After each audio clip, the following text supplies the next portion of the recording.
Oh. Now that's as opposed to lower down. There was a little white footbridge setting the towpath there, and that is an overflow point. So once the canal reaches a certain level, it just spills back over into Ellerbeck again. And that's basically how the whole canal system works, with fill points and overflow points. Okay.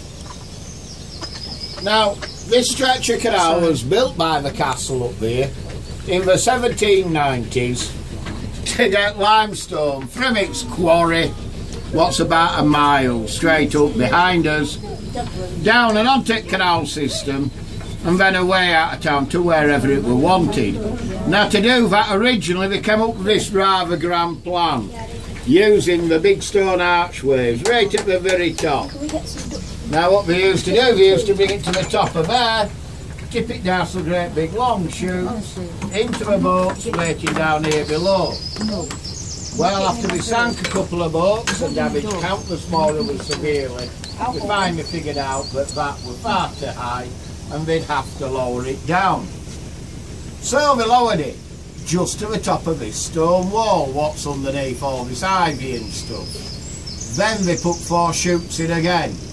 They put another one alongside this existing one in the gap here, and 2 more just a bit lower down where there's some metal bars sticking out at the wall. Now once they'd gotten all that sorted, they then found that they had a rather nice convenient little incline which would allow them then to use the latest technology of the day, which was an incline rail system. And basically all what that were a truck full of stone coming down, would have enough weight and momentum behind it to pull an empty one back up to the top. Now once all that were in place, it worked perfectly well then, until about 1947, when road transport took over, and that was the end of this canal's working life.